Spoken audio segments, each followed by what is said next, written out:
This is a transcript of the first half of Dr. King's speech to NATRA, August 1967, Atlanta, Georgia. Thank you very kindly.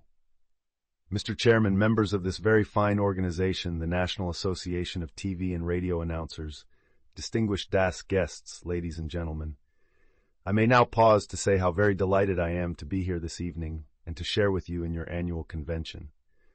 I must apologize in the very beginning for being late tonight and for holding you up. I flew in today from San Francisco, where I had to address the National Association of Real Estate Brokers last evening, and after a rather long and tiring flight, I found myself with endless appointments and endless paperwork to do, because the 10th annual convention of the Southern Christian Leadership Conference will open in this very hotel on Monday evening. And I have the responsibility of doing a lot of paperwork. In order to get ready for that convention. And a lot of last-minute things came up that I did not anticipate. And I certainly appreciate your patience and your kindness and your willingness to wait. I'm indeed grateful to Father Jones for these very kind and gracious words of introduction. As he introduced me, I felt something like the old maid who had never been married. And one day she went to work, and the lady for whom she worked said, "Anne, I hear you're going to get married."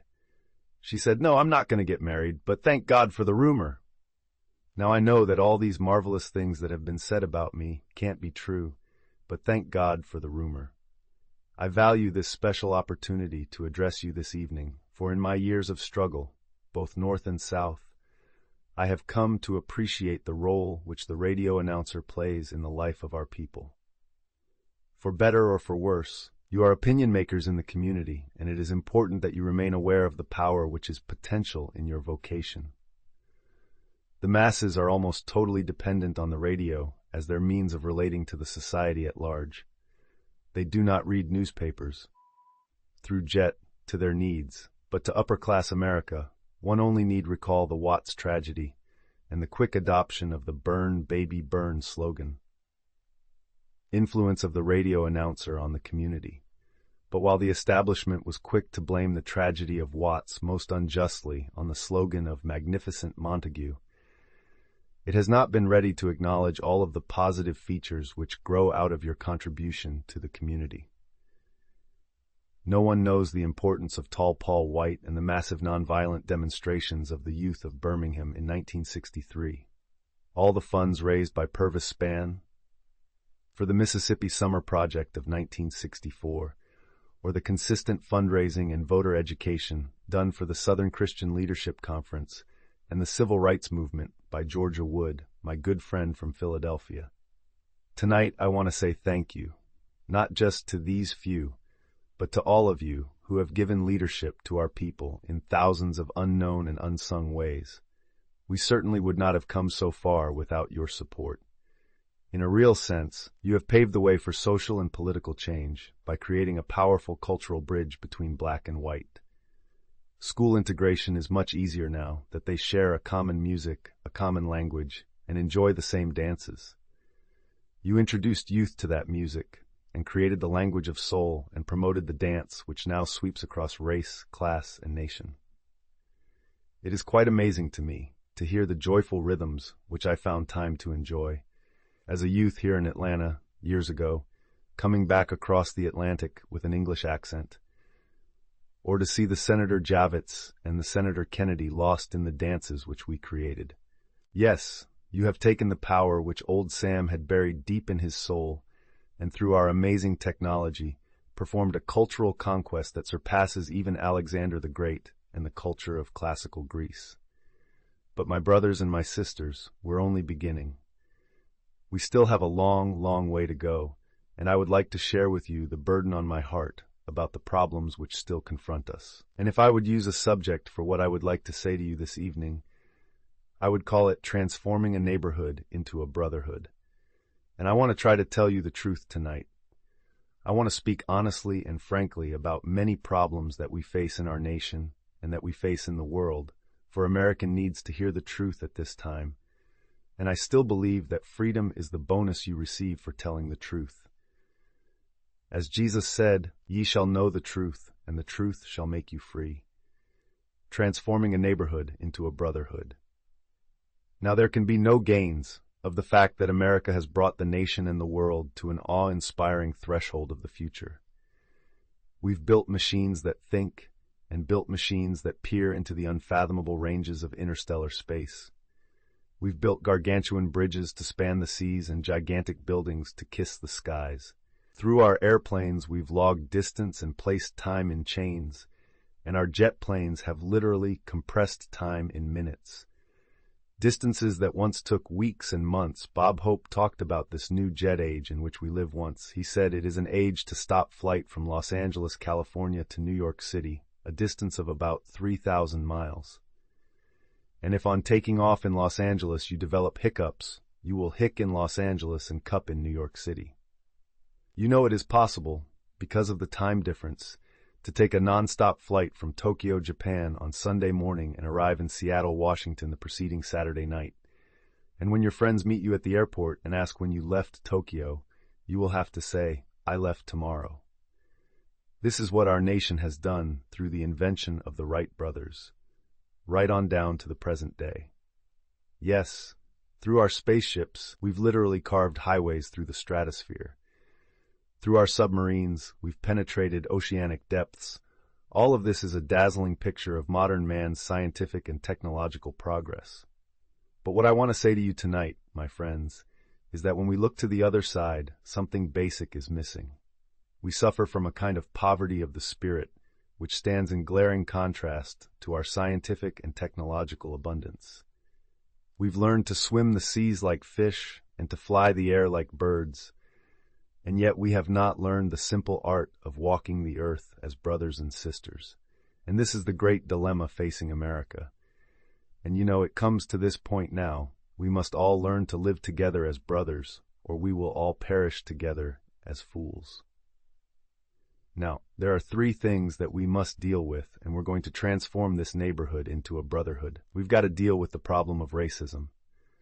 We've got to deal with the problem of economic injustice or poverty. And we've got to deal with the problem of war. Let me start out talking about racism. And more we've got to tell the truth to America about this problem. And the truth means saying to our nation that the roots of racism are very deep in America, and they're still here. And that racial injustice is still the black man's burden and the white man's shame. Now, admittedly, we've made some strides, we've made some progress, but this shouldn't cause any of us to become apathetic or lax or complacent. No one denies that the plant of freedom has grown only a bud and not yet a flower. The problems that we face are still very serious. Now, we hear a lot of talk these days about the so-called white backlash. I want to tell you what the white backlash. It's merely a new name for an old phenomenon. It is a continued expression of the same vacillation, the same ambivalence that's characterized white society from the very founding of this nation. On the Statue of Liberty, we read that America is the mother of exiles. But it doesn't take us long to realize that America has been the mother of its white exiles from Europe. She has not evinced the same maternal care and concern for her black exiles who were brought to this country in chains from Africa. And it is no wonder that our slave foreparents could think about it, and they could start singing in a beautiful soul song and a beautiful sorrow song, "Sometimes I feel like a motherless child." It was this sense of estrangement and rejection that called our forebears to use such a metaphor. You see, what has happened is that our recording skips made a positive step forward on civil rights, but it has usually simultaneously made a step backwards. There has never been a single, solid, determined commitment on the part of the vast majority of white Americans on the question of genuine equality for the black man. In 1863, the Negro was freed from the physical bondage of slavery through the Emancipation Proclamation. But he wasn't given any land to make that freedom meaningful. You know, it was something like having a man unjustly imprisoned for 30 or 40 years, and suddenly you discover he's innocent, that he's been unjustly jailed for 30 or 40 years. Then you simply go up to the man and tell him, "Now, you're free."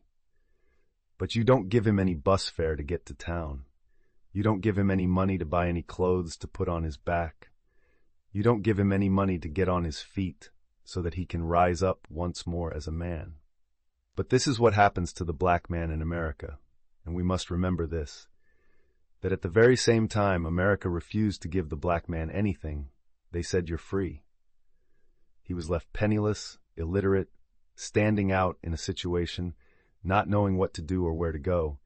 And we must not forget that at the same time the Negro was being treated like this, America was giving away millions of acres of land in the West and Midwest. It said that our country was willing to undergird its white peasants from Europe with an economic floor, and it refused to undergird its black peasants who were brought in chains from Africa with an economic floor. And so emancipation for the Negro was freedom to hunger. It was freedom to the winds and rains from heaven. It was freedom without a roof over their heads, freedom without bread to eat, freedom without land to cultivate. It was freedom and famine at the same time, and it is a miracle that the Negro has survived. But the white backlash didn't stop there. In 1875, the nation passed the Civil Rights Bill and refused to enforce it. In 1964, the nation passed an even weaker Civil Rights Bill, and even to this day has failed to enforce it in all of its dimensions. In 1954, the Supreme Court declared segregation unconstitutional in the public schools, and today less than 10% of the Negro students of the South are attending integrated schools, which means we have made 1% progress a year, and if it continues at this rate, it will take another 94 years to integrate the schools. Suburban politicians talk eloquently against open housing, and at the same time, or in the same breath, they contend that they are not racist. All of this tells us, my friends, that the white backlash is nothing new. The fact is that America has been backlashing on the question of genuine equality for the black man for more than 300 years. And this is something that we must realize and that we must see. And this is why I say to you that our job is still difficult. We still need your voices, we still need your support, and that any way to solve this problem without pressure, there isn't any way to solve the problem of racial injustice without persistent, nonviolent pressure. There have been those who felt it could be done another way.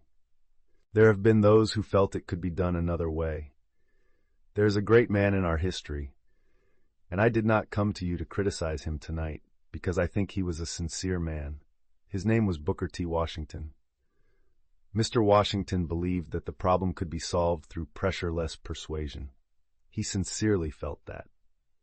He felt that if you didn't push things too fast, that if you didn't bother the white South, if you didn't try to make the white man do something that he didn't want to do at that particular time, he would ultimately come around.